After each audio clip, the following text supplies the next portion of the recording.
Yo, what's going on, y'all? It's your man Vic House in Columbia. Hey, man, I hope everybody's having a great day. Wanted to talk to you guys quickly about something that's been coming up a lot here recently. For as long as I've been doing real estate, it's been an issue, but it's really something that has come up for me this week more than any in recent times. So I wanted to discuss it, and that's student loans. So student loans, while beneficial to people that may really need those to, be able to go to school and further their education, be able to get a better job, better position, whatever it is also a detriment when you're trying to purchase a home if your student loans are too high. And I'm going to give you guys some examples, but I want to talk about that for a minute in a couple different ways. One, when it comes to down payment assistance programs, whether it's the Palmetto Hero program, they give you $12,000, or the down payment assistance program with the Richland County or Lexington County, they give you $7,000, right?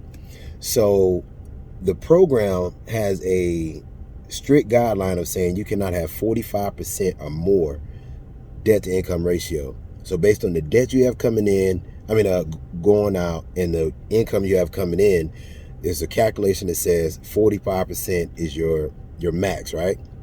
So let's go into it. Student loans. I had a person that had student loans for $100,000. Now, the other thing, and this is just my input, my insight, I did not, I was in the military. I got to go to school for free. I went to associates. I never finished college or anything like that. That just wasn't something that I was continuing to do while I was in the military or after I got out. So I don't have any student loan issues, so I know it does help people, and I get that. Everybody doesn't go to the military to get free college or free education or whatnot. So you got to, do it how you can. But make the job match what you're going to school for. You know what I'm saying? Because some people are going for certain things and they're telling me they got $100,000 in student loans and they're a social worker or, working at the bank or whatever like this. And I'm trying to say things that aren't clients of mine because I'm not talking about one individual. I'm just saying, in my opinion, going to school, and some people are doing it because they legitimately need the help and want to go to school, get a further education, try to get a better position at work. But some people are doing it for the money. They're wanting to get those tax refund checks, but then they're still wanting to purchase a home. So it's like you want the best of both worlds. Let me go to school, get some money, a refund check, get my taxes back, STEMI, all the other kind of stuff, but then I still want to buy a house. Boy, you got this debt on you now. And so for $100,000, the government is going to count 1%. The lender has to count 1% against you. Now, this is in the guidelines of the lending system that says you're going to charge them 1%, even though you're on a deferment or in forbearance. So you may not even actually owe this money, but you are being charged as if you are.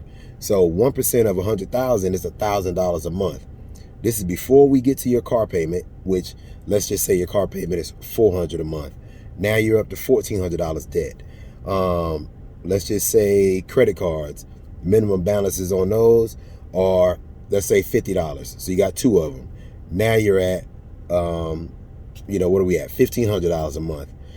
It don't have furniture or jewelry or anything else, or two cars or anything else you're obligated to pay that the lender has to consider debt.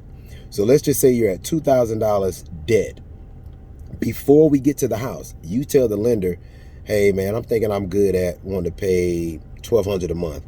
The lender will run it and say, okay, so now add it on to the $1,500 or the $2,000 debt we're at, add the $1,200, you're at $3,200 a month for debt. Now what's your income? Well, I make about $25,000.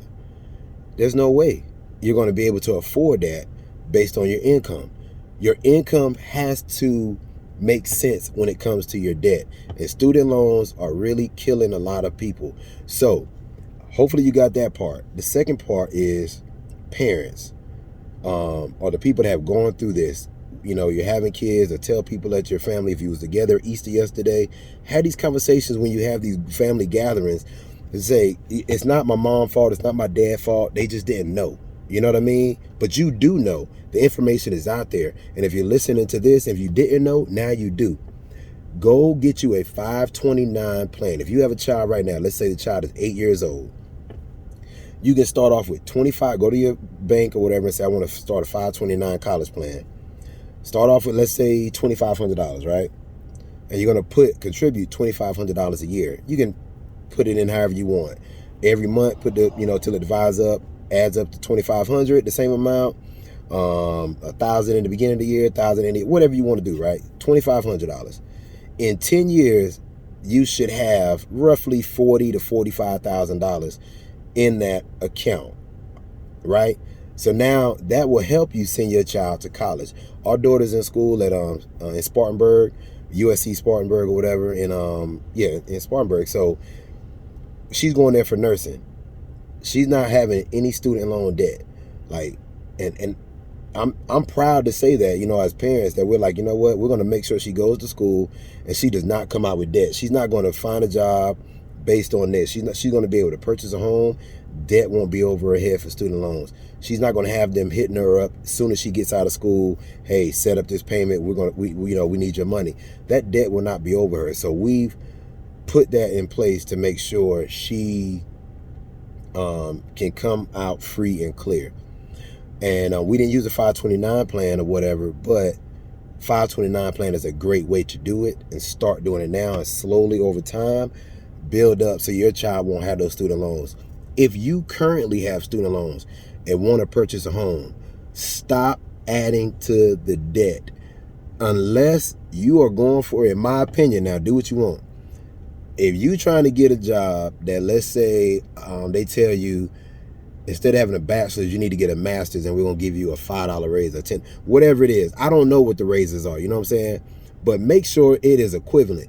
Or say, you know what, don't pay me the extra $10,000 a year. Is it possible that you can pay down these student loan debts? See what I'm saying? Like, you can negotiate. I think that's how it is. I've heard people do it, and in the corporate world or whatever, say, you know what, I don't want the money, the extra pay. How about we negotiate some of these student loan debts or whatnot for my position?